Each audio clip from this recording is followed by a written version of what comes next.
GM, and I am a couple minutes late. Sorry about that. I am been pulling data all day, writing all day. So let's talk about Game 7. It's do or die, win or go home. Texas Rangers, Houston Astros, Game 7. What's gonna happen, Larry? Well, I think they're gonna win. Start with that. Let's hope. Well, let's talk about how we're going to get there. I'm going to ask you guys to do a couple things for me, a few things for me. Like the video. If you're watching this on Twitter, that's great. I love for you guys, my Twitter watchers, but I'm going to ask you guys to go to YouTube. You can come to the article and click on here. Go to YouTube, like the video, and then leave. Okay, actually, that would hurt my. Don't do that. Go to YouTube, watch the video, and like it. Make a comment there. While you're there, subscribe to the channel. While you're at the Larry the GM website, because you came to this article, um, like the article. That'd be good. But you subscribe to the website. Then you can also follow the links down at the bottom of the article for the Patreon site. Go support the Patreon site. Only $5 a month, and I don't have my light on. That's not good. Not a good job, Larry.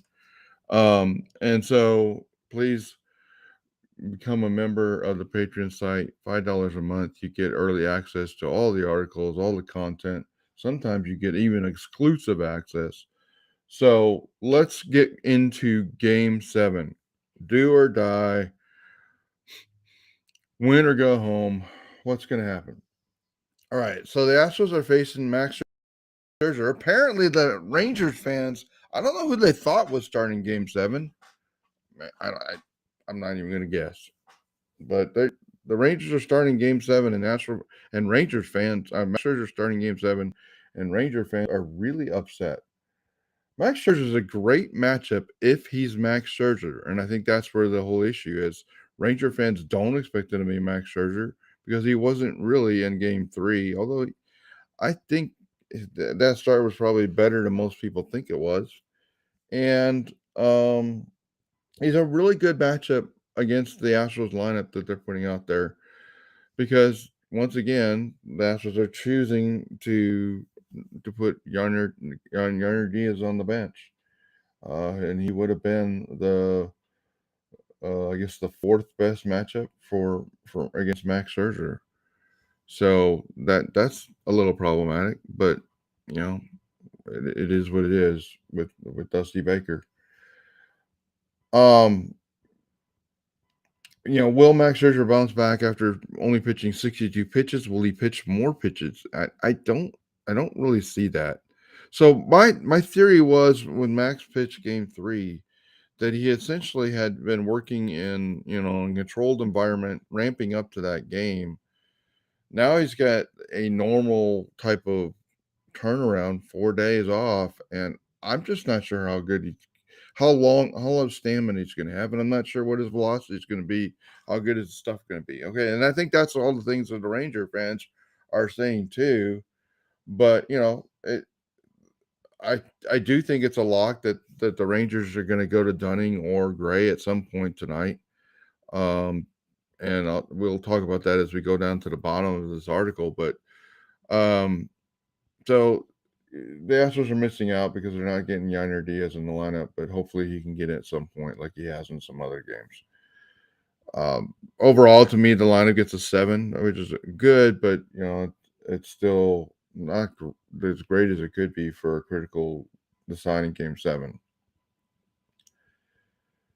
So my MVP for tonight for the Astros is Jordan Alvarez. I think he, you see on the table here, Jordan Alvarez. Not only is he hot, these are the numbers through the postseason, but he is by far the best matchup. The one thing the Astros are doing today is they're putting Michael Brantley ahead of Kyle Tucker. because now these are the xwOBA numbers, which is another point. You could go read the article about being lucky or good. I'm not going to cover that here, but read that article and understand what's happening with Kyle Tucker. And before you go throw a bunch of hate messages out about Kyle Tucker, go read that article and see if you don't change your mind a little bit.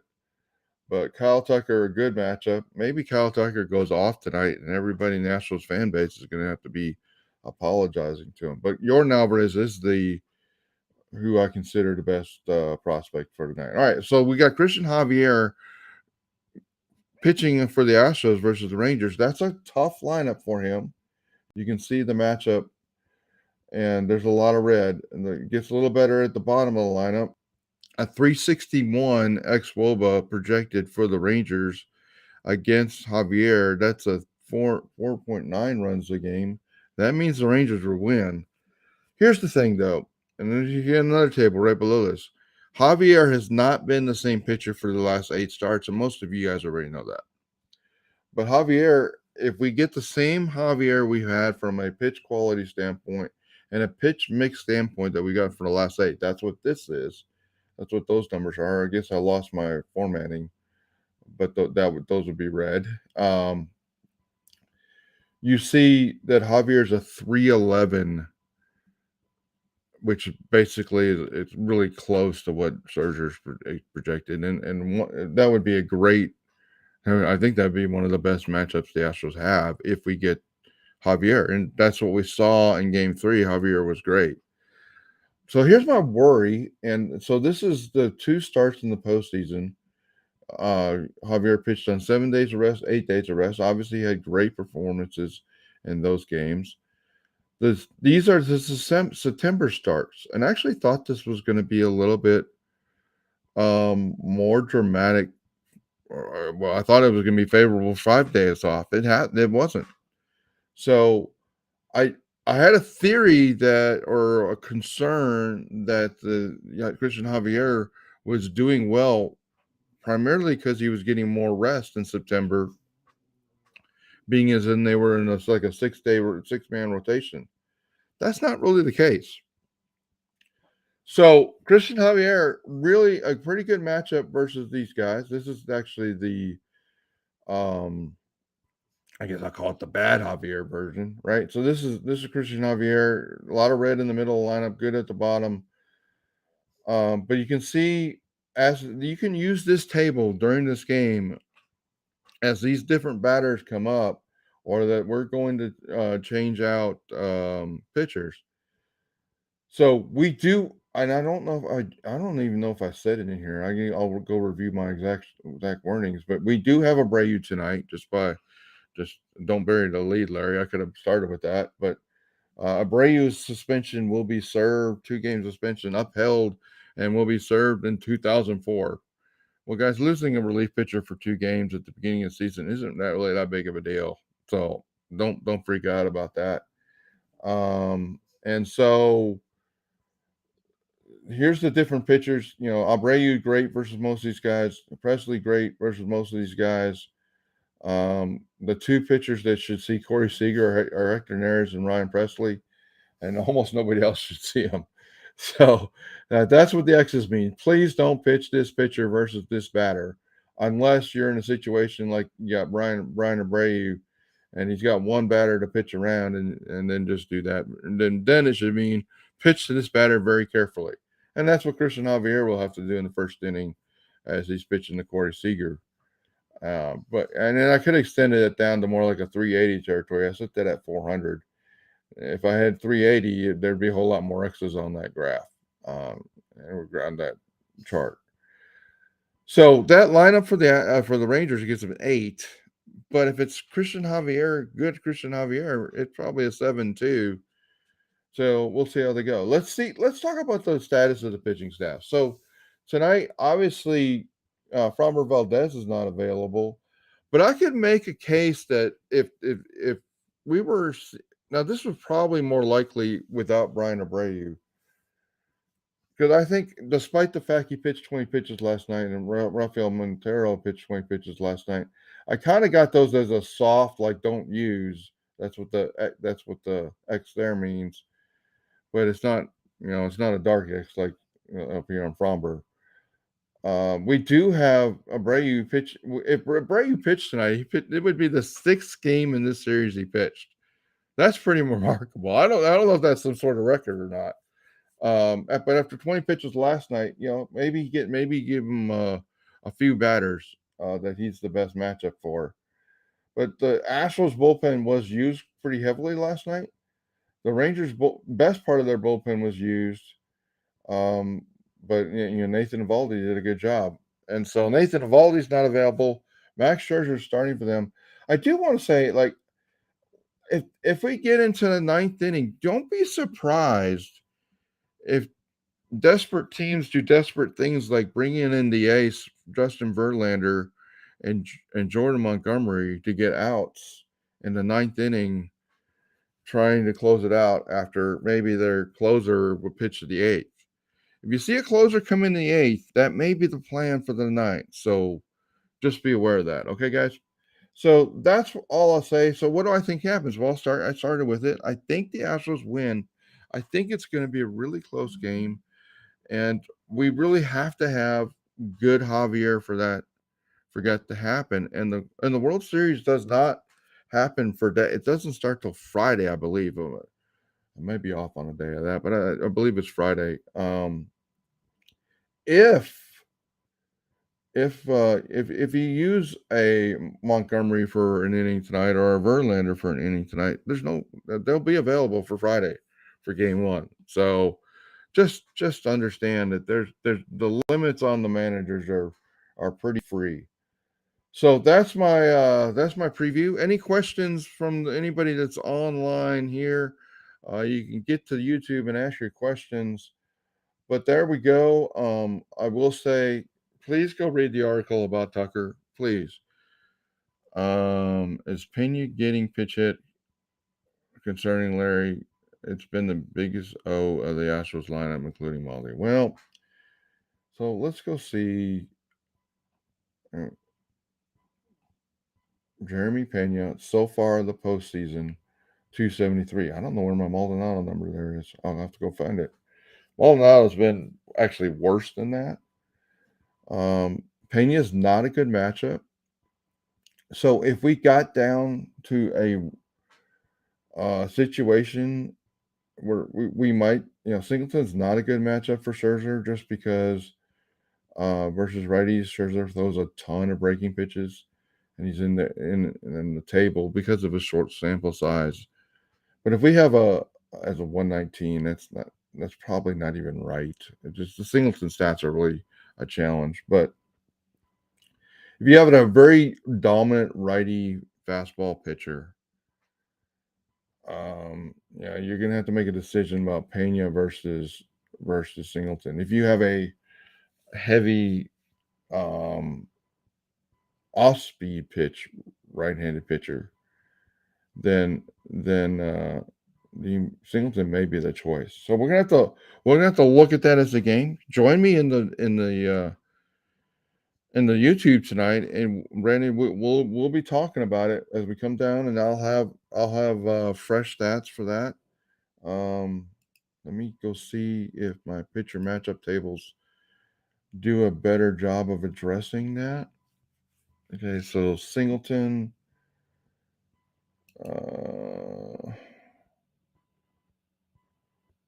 Yeah, so Singleton versus okay, so let's go down over here to Singleton versus Leclerc, as we talked about the other night.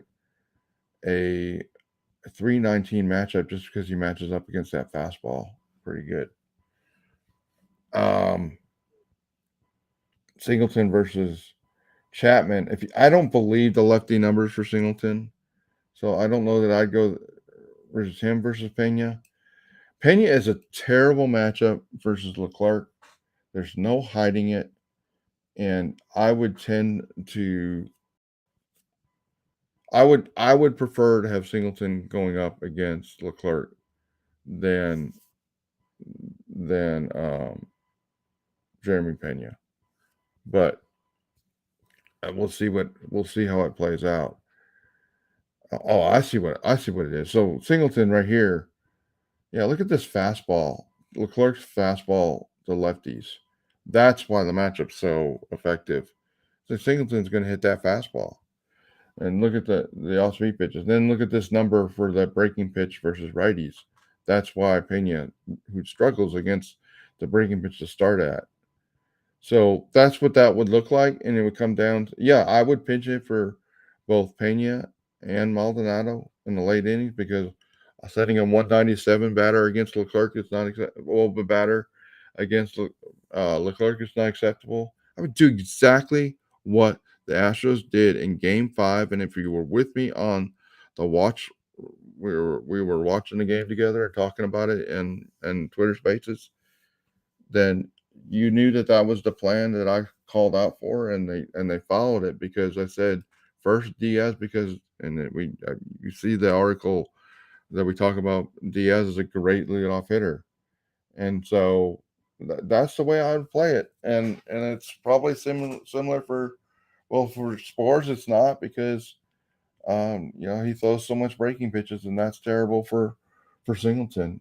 So Singleton versus a fastball pitcher. And Leclerc is the best. I mean, really, Singleton is only going to hit against one pitcher late in this game, and it's going to be Leclerc. So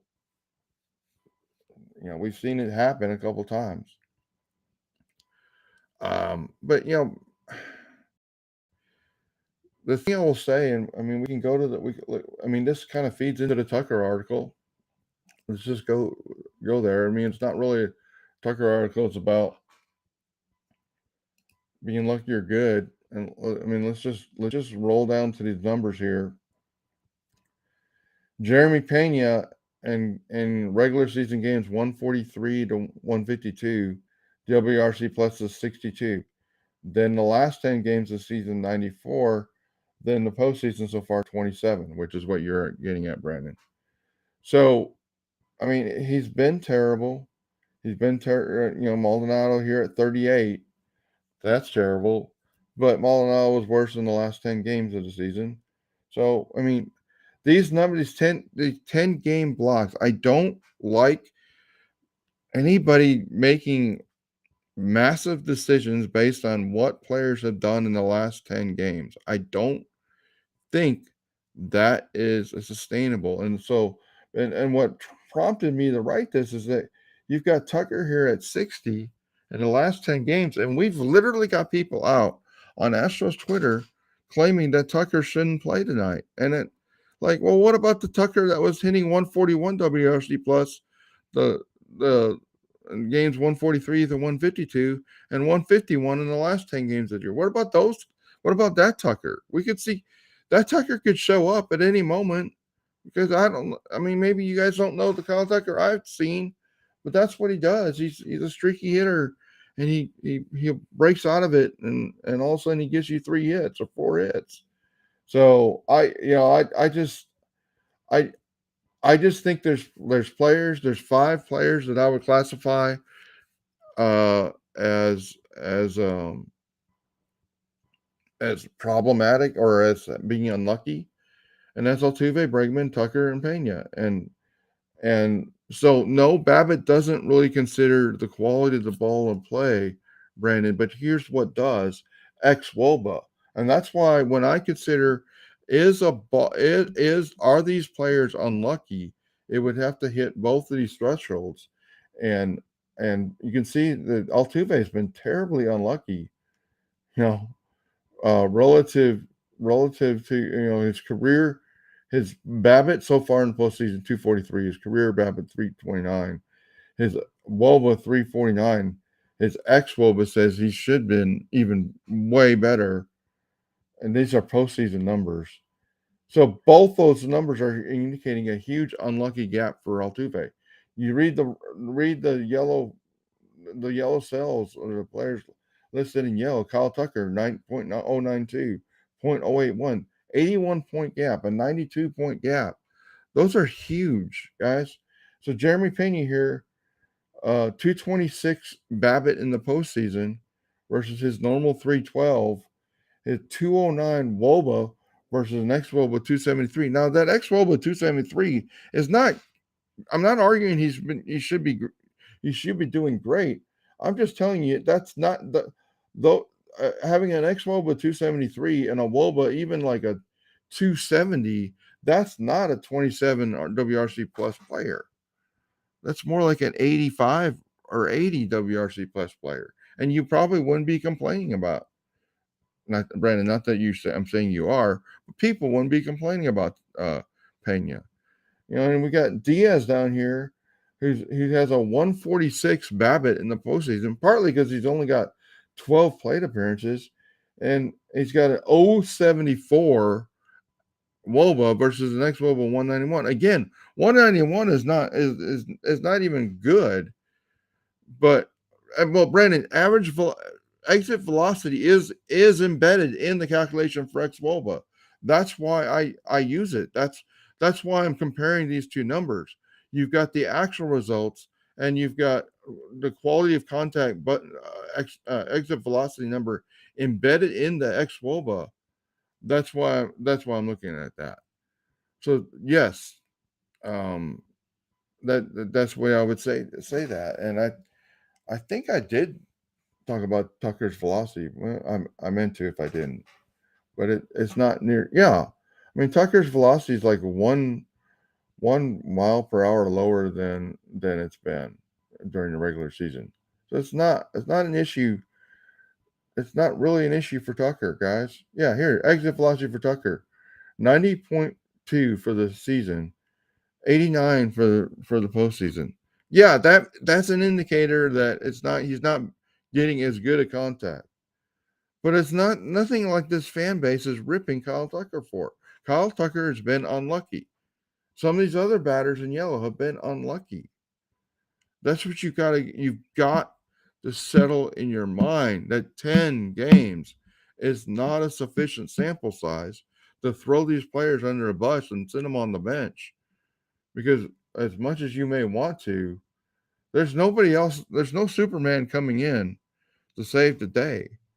It's not like you set Kyle Tucker and therefore you bring in Chas McCormick and you're in a situation of paying Chas McCormick and Mauricio Dubon. That is not a plus over Kyle Tucker and in this case McCormick.